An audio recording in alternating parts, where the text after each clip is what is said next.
Hi guys! For today's video, samahan nyo kami lumipat na aming room. So, nandito kami ngayon sa my Burnham suite. Yan, lilipat kami. Sakay muna kami syempre dito sa elevator. Nagaganda-gandahan lang ako dyan. Yan. Kita nyo, pakak. So, yan. So, after nun, nasa akin muna si Clark. Dahil nga, super likot yan si Andrea, then si Ate Wendy. Yan, ako na naman. And also me. Mas malawak itong pangalawa namin pinagpunta na. Tignan nyo, ang ganda ko. Ha! Pakak. Diba? Yung view niya, napakaganda. Like, wow. Diba? Ang tataas. Ganito ang gusto ko. Tinitingala ko. Chares. Yan.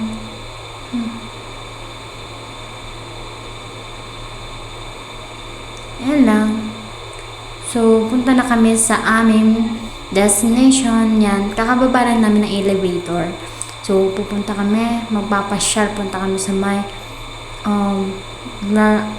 sa may castle. Ganon. Dragon Castle ba yun? So, yan.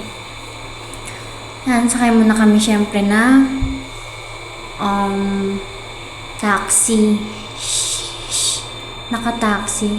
So, yan. Umalis na kami. Ride lang dyan. So, yan na naman ako. My God, so love the world in the heaven, the sky. Wow, ang ganda ni Ate Wendy. Yan. Naggaganda-gandahan lang ako. Tignan nyo, tataas ng mga building dito. Like, wow. Diba? Yan. Ang nakakakuha lang dito is yung, wow, ang gaganda ng painting nila, diba? Kita mo yan. Simula dyan. Actually, mahaba yung painting na yun. Yun lang na video ko. Yan. Hirap lang dito. Babataas. Ganun. Fairness, yung mga school nila dito, ang tataas. Kung ganyan lang sana katataas mga school dun sa may wag na. Yun, nakikita yan. Dun kami pupunta. Finally, after how many years? Yan. So, bago ka makapunta doon, kailangan mo munang magganyan. Actually, meron dong entrance fee. Pag regular ka doon, is makakakuha ka ng 165. Pag student ka, need mo ng ID. Magmaminus yun. Basta kailangan mo ng ID doon para may discount ka, no? If you have no ID, you don't have discount. Yan. So, kailangan mo, meron din maghatid sa'yo papunta dito. Yan. So, nandito na kami sa my Dragon Kingdom. Dragon Castle yan, me. Napaka-ganda niyan. Under construction pa din siya. Pero, ang ganda na. Yan, struggle ko yung sandals ko. Grabe, natatakot ako umakyat at dahil sabi ko, para akong magdadarus-dos. Like, nagtagal ako sa may papasok me. Kala ko talaga, my God, so love the world in heaven, the sky. So, yan, makikita nyo, yung hamog, halos nasa mukha mo na, sa mukha mo na yung hamog. Diyos ko, Lord. Yan.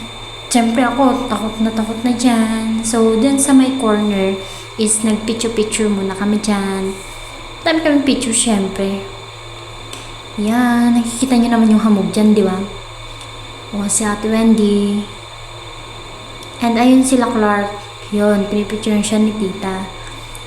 Kulit ni Clark yung mga picture na maganda. Yun! Siya naman nag-picture sa akin, kaya siya nandun. Nandito naman ako sa baba. So, parang nagpa-minion style ako. Charing! Yan, sa uncle naman, papansin. Yan. Dito ako na-amaze sa mga picture, sa mga kwan-kwan nila dito.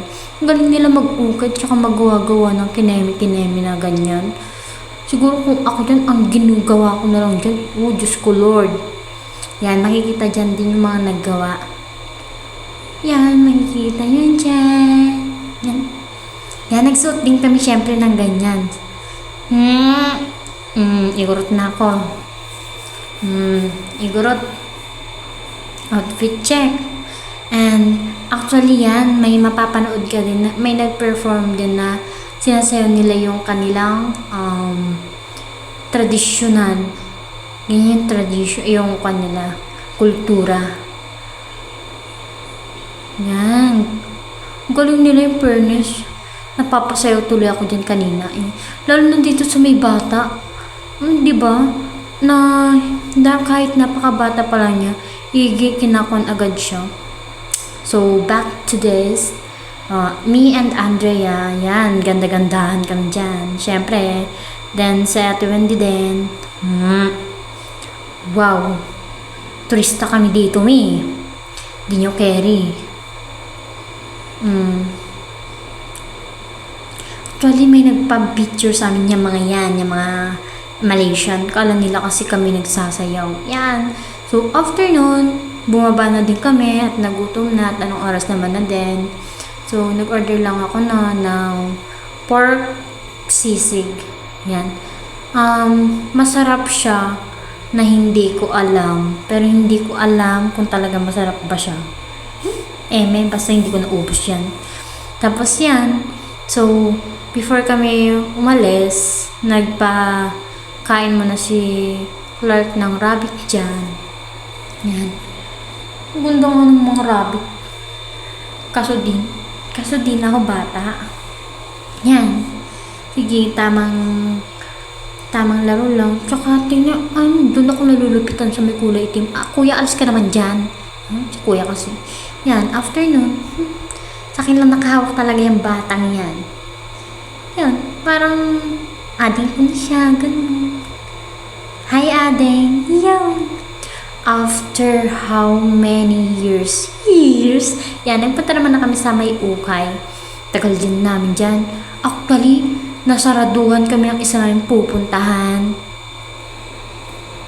Pagtapos ng lahat yan na kami, nakahilata na lang kami. Hindi ko na na-video pupunta pa uwi kasi actually pagod na ako niyan. Nakita niyo sa mata ko. Yan si Tita Rin, actually nahihiya pa ako dyan. Akala ko kasi paglabas sa 20 na sa CR, bigla akong pasok ulit sa may kwarto na like, sabi ko kay auntie, nahihiya ako, sobrang kala ko nakalabas si ate. Si pabebe ate, girl, pabebe naman ako masyado. Yan. So, let's see sa may labas. Tignan nyo. Yan. Tapat talaga yan yung SM Baguio. And ito, so, makikita nyo dyan, tapat lang namin yung Bornhouse Park. Yan. So, yan. Tingnan nyo yung ubot yan. Yan. Dyan mismo. Yun yung parang, ewan ko yung tawag na dun. Basta yan. Sa may building lang kami. Gaya nga ng sinasabi ko sa inyo. Ang lagi ko sinasabi ay gusto ko tinitingala din ako ng karamihan. Kaya gusto ko lagi sa building. Kahit nakakahilo yung elevator. Yan. So, pasok na ako para makita nyo naman ang aking kagandahan. Chares! Yan, nagmamaldita na naman. Nagpipiling maganda ang katawan. Nagpipiling sexy. Ang laki naman na ng braso mo, be. Tama naman na yan. Lumipat ka naman ng ibang pagpipicturean mo. Doon ka sa may CR, be. Mas maganda yung wandon. Yan, tama yan. Diyan ka sa may CR. Oops! Naka-open pa yung inodoro mo. Ito sarado mo muna. Yan. Mas maganda yan. Diba? 1, 2, 3, 1, 2, 3. So, yan. Bye-bye. Yun lang. Love you. Hindi ko pa pala tatapusin. Ganda ko dyan, oh. Yan. Tignan nyo muna yung kagandahan ko. Like, wow. Ganda ko, diba? Welcome daw kineme. Yan. May naka-guard ka naman. Nagulat, Amy. Yan, sa Ate Wendy. Pretty, diba? Pakak. Sino ka dyan? Ate, di pa tapos. Warets! Asan ka dyan? Iisa pa. Tama na. Bye-bye!